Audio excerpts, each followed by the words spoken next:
everybody, I am the Pirate Kitty. I'm coming to you today because we're going to do a tutorial on how to make wigs for our little friends, the Tentacle Kitties. So these are the little one series, the minis or the 4-inch. The couple that we've done previously, I have this one right here, which is for our Mew Maid, as I messed up the entire wig just now. And it was done more to look like something you would find in the ocean, seaweed. It's fluffier, it's still got the curl to it. Then I have the more traditional wig style, which is this one. Actually it's an orange and a red mix. I did that using 2 different colors of yarn, obviously. Today we're going to be doing a tutorial on how to make something more traditional like this. So what we are actually using today is going to be a yarn that is a gradient from white all the way to black. And so we're going to get a lot of white and gray and black tones in there at the same time, which will come out looking sort of like that, but a little more intermixed. So let's go ahead and look at what we need in order to get started. Okay, so what you are seeing in front of you is all the supplies we should be needing in order to do this wig today. So, go over everything. Obviously our yarn for the wig. We have our 2 brushes for the, when we're making the wefts. We have 2 different types of scissors. I like to use this when I'm trimming the wig up, and this can be used for everything else. We have a chopstick, which is what we're going to be using to build our wig wefts on. A stretchy fabric to make our wig cap with. Saran wrap to protect our little kitty, of course our kitty. Our glue gun, our flat iron, a paintbrush and tacky glue, because this is what we're going to be using to actually build the wig cap. And then last of all, I have a fabric pin. So we'll show you how that's going to work out as soon as we get everything cleared off. So, starting with our beautiful little Tentacle Kitty. Obviously, we have, this is our amazed teal one. He's so amazed he's getting a new head today. So first, we're going to take our saran wrap, and we're going to pull it tightly over the Tentacle Kitty's head. I like to do a little wrap around just because that helps to make sure everything is covered and that it's nice and snug. You want it still covering part of the tentacles because we are going to wrap a piece of yarn around it in order to keep it stable. Next, we're going to take our fabric. Now, I've cut a big piece of fabric because I would much rather have too much than not enough to actually cover our poor kitty. So, we're going to do the same thing with the fabric. We're going to bring it down, and we're going to pull it snug. Now, since the main part of the wig cap is the back and the top, we're not worried about anything on the face. That's where I prefer most of the extra fabric to get pulled to. We are going to end up with creases here. That's fine. So now we just need to grab a piece of yarn. You can also use a hair tie or rubber band. Don't use a zip tie. But so we're going to tie this here. Just a little slip. Alright, we need to mark our ears. So we're just going to mark a little bit over the ears because we have to cut this part out before we start. Otherwise you're going to end up with a really weird looking cap. For that I'm going to use my little thin scissors. The most important part of this is making sure you are only trimming the fabric and not cutting your saran wrap. If you cut your saran wrap, you can just recover that under what you already have. It's fine. So, we want to cut not to the bottom of the ear, just about a centimeter away from the bottom of the ear to start off with, depending on how stretchy your fabric is too. So a lot of this really depends on how stretchy your fabric is. I'm already familiar with this particular fabric, as this is what I've been using. But the less you cut first, the better, simply because you can always cut more. It's a lot harder to redo it. So you notice we still have our ears all the way through there. What I'm going to do is give this a little bit more trim. Alright. And now I'm going to do a little bit of cutting to give it shape because we've only cut a straight line. Again, remember, because of the stretchiness of your fabric and how we have this pulled tight, we don't want to do too much. See how this is kind of loose anyway? Right now we can snug it up a little more. And notice it goes just below the ear. So it's really important that you don't do too much. If you do too much, you know, it's still salvageable. It's still fine. Your wig just may have a different shape too, so. Mainly what we want to do is get all the way around the ear, because the yarn is going to add a little bit of fluff right there at the ear line, and unless you want the ears entirely covered, that extra space is important. If your ear holes are not completely uniform, that's fine. Notice this one's further down, this one isn't. When it comes down to the end and we're trimming up the wig, you can always cut that part off.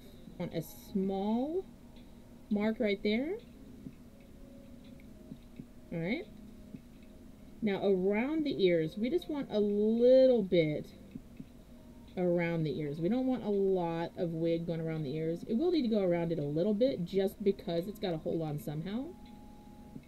So once we get past that part right there, we can go down a little bit. I'd rather do it too far down to start off with than to have to come back and redo anything, because I hate having to redo stuff. So we're just marking up. My guideline is I like to do it right before the ear line is where I end the wig. Again, I can always adapt that later. The tacky glue.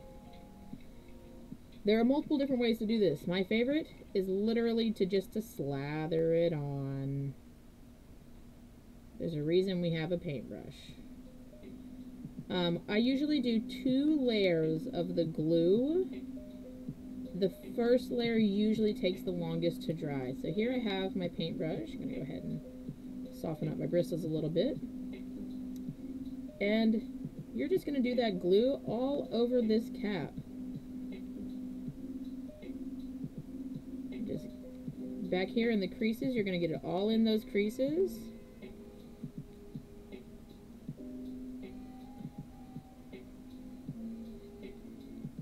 Now, if you were doing something smaller like a Barbie head or a Bratz doll, you wouldn't end up with all these creases. There's just a lot of extra fabric. Tentacle kitties have big heads, you know?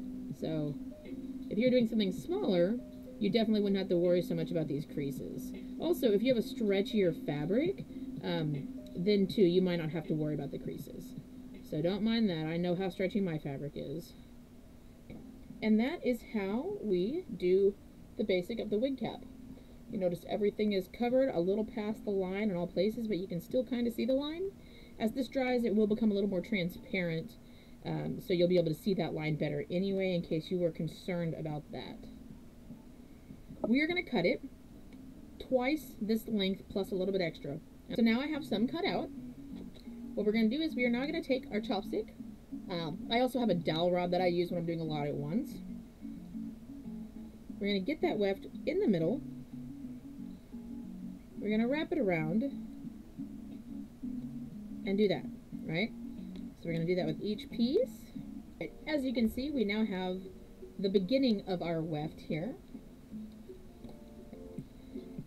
What I like to do when I am brushing these, now this is not a very even surface right here, it's actually on top of a wicker box. So what I like to brush out is I like to start at the top to kind of unravel a little bit. You want to make sure that those teeth are getting into the weave, right? And then just bring it down. As you see, as we go, we're getting more and more yarn out of this. Now for my sea creature, for my Mew Maid, this is about where I stopped in the brushing process to give it that look of the waves. Now if you are wanting to do something more like the traditional wig, then what you're going to need to do is brush those waves until you have nothing but fluff. I would not suggest doing this against a hardwood surface, as it will scratch your wood. For this length, we ended up with this. So if you're looking to do a much longer wig, you're basically going to have to make extensions that go into it as you're going.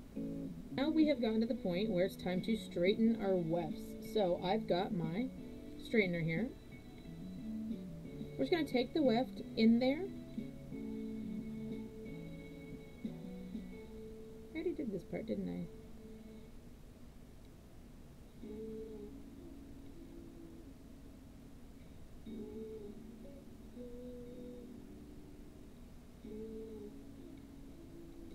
Now we are going to check our wig cap. So this wig cap looks like it is ready.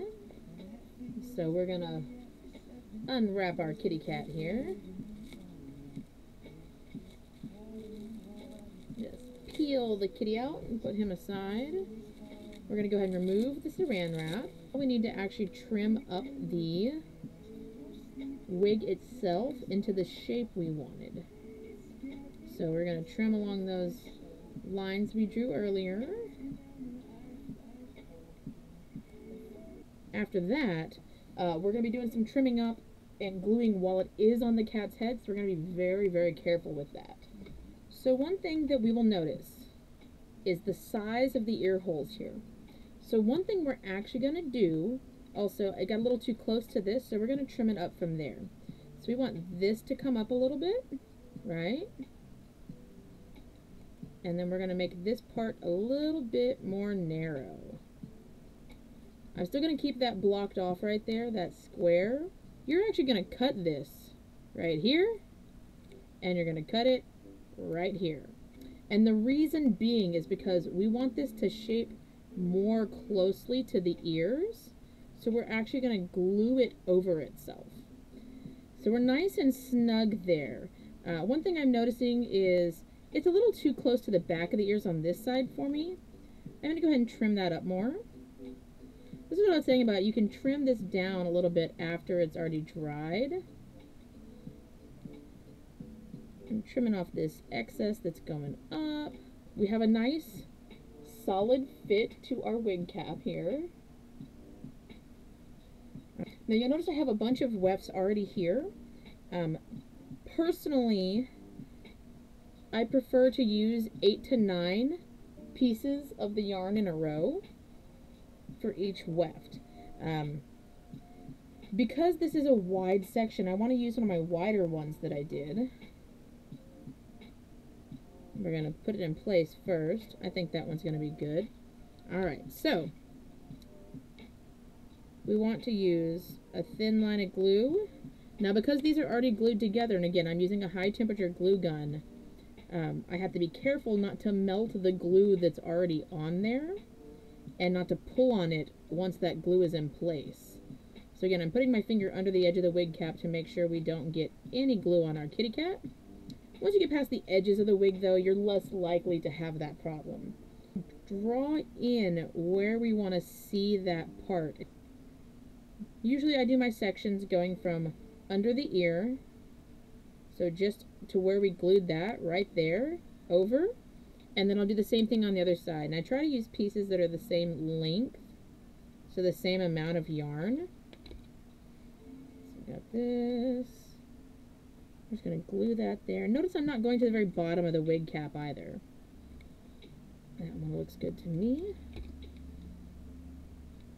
Again, if you were doing a much smaller doll head, this wouldn't be as... you wouldn't have to do as much calculating, just because you're going to have, again, less space to cover. As long as the weft overlaps on the other side, you just, if you're not looking at the top, you can't even tell the difference of where those wefts are placed, right? And each wig I do a little bit differently, but because we have these ear holes, we want to put it facing the opposite direction when we glue it on there, because we want it to be able to fold over, right? So to make sure that it stays over like that, I'm a heathen. Again, glue, glue, glue, glue, everything gets glue. A little bit of glue. And this kind of hides that edge of the wig cap a little bit better than just gluing to the edge with the wefts. First, we're going to do the shorter ones on the inside, and the longer ones are going to be the top visible part. Because this part is going to go over that way, we're going to put it right there on the center. It's going to go right on the part, because now we have to flip it over. So we're going to give that a second to dry. I'm going to get the glue off my finger. And since this one has to go the other direction, we want to make sure this is pulled all the way down. And you're going to try to glue it directly into that hole as close to the other one as possible. Alright, because this one's going to flip over. I'm going to just give that a second to dry up. We are going to go ahead and do a quick brush on this. It doesn't have to be a thorough, everything is brushed out amazingly. We just kind of want to brush it into where it's incorporated. Cross trim. I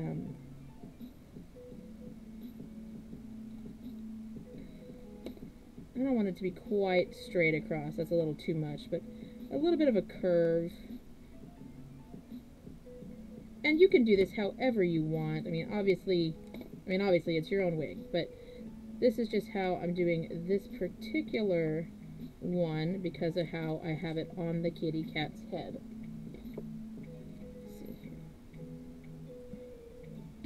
I also like that little gradual fade going down as well. So now we have a full wig. Our wig is complete. So there's our part. I really, really like the way the gradient yarn gave us the different textures in the wig, and just everything. So thank you very much. This is my first attempt at doing one, and I hope that y'all have a wonderful day.